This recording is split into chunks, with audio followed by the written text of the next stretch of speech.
We're going to start with an overview of what supervised learning is. That is kind of the overview of machine learning.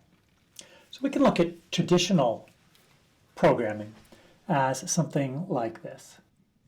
So what we have in traditional programming, we have data coming in, and then we also have some rules, which is the program. And what comes out are answers. When we're doing machine learning, we have something similar. Supervised learning in particular, we have something similar. The difference is the data comes in and the answers come in. And what we get out are rules. So for some things, this first approach works really well. If we've got, let's say, to calculate taxes, then it's very easy to come up with what the rules are for the taxes. And then the data is the particular, salaries and deductions and things like that. We have our program that's written that does that, and it spits out the answers. So the art of programming is writing these rules. That is our program, so to speak. In machine learning, it's somewhat different. What we do is we say, we've got data and paired answers, and we want to go ahead and figure out what the rules are, because we don't have an easy way to explicitly specify what those rules are. Instead, machine learning learns these rules. So coming up with the rules, given data and answers, is called training. Training, we take a data set, or in particular, a training data set, and the training data set consists of pairs of data, that is input, and a known answer for that particular data. So we take in data 1, answer 1, data 2, answer 2, all the way to sum, data n, answer n. So these all are our entire training data set.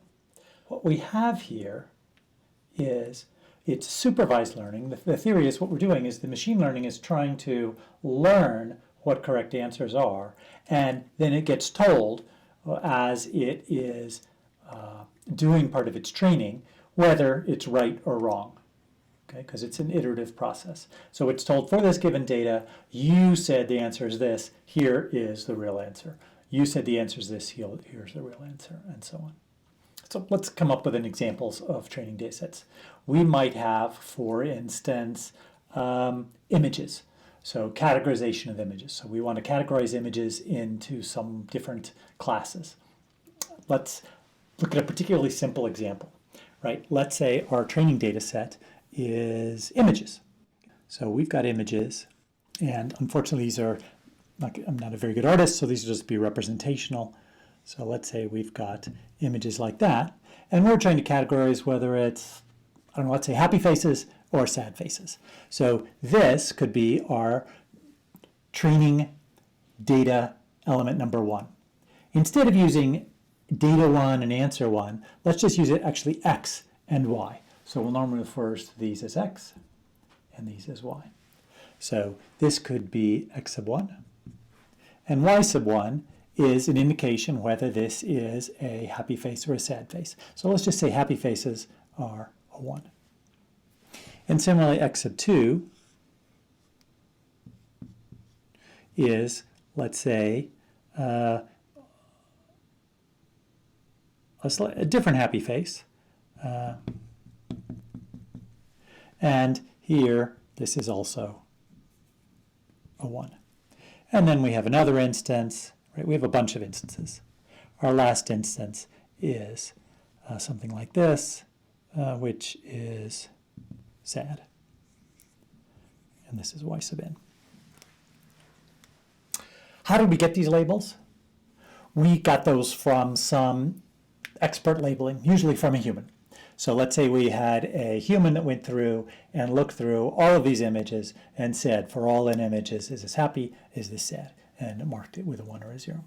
If we want to be really careful, maybe we will go ahead and do multiple humans. So we might have 3 or 5 different humans go through and then verify that there is multi-observer agreement on whether this is a happy face or a sad face. Because certainly our machine learning is going to learn rules no better than actually the labeling that has been done.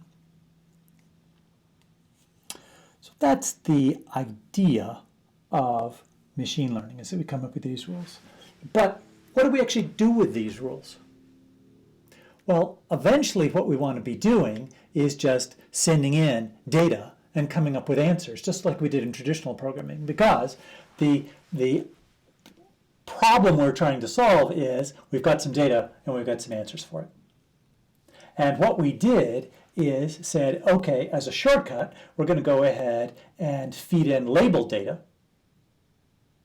with some ground truth answers and come up with rules.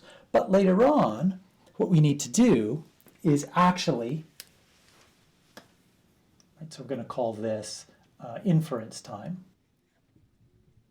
We're going to feed in some unseen data. So we will feed in some new data. These rules go in here, and what will come out is answers. So there's two steps to machine learning. One is this training phase, where we're going to go through, take a bunch of training data, and come up with rules. And then once we have done that training, we've got these rules, we can go ahead and deploy these rules, and then just do inference. Okay. This can be a quite slow process. The inference can be relatively quick. So maybe we're doing this training up in a data center, we're doing the inference just on a local phone, for example. Perhaps we're doing that. Okay. And note also, this new data is not necessarily data we've seen before. Part of what we're trying to do here, a big part of what we're trying to do, is we're trying to generalize. So that we're generalizing to unseen data, and that we can still get reasonable results, reasonable answers. So training time, inference time.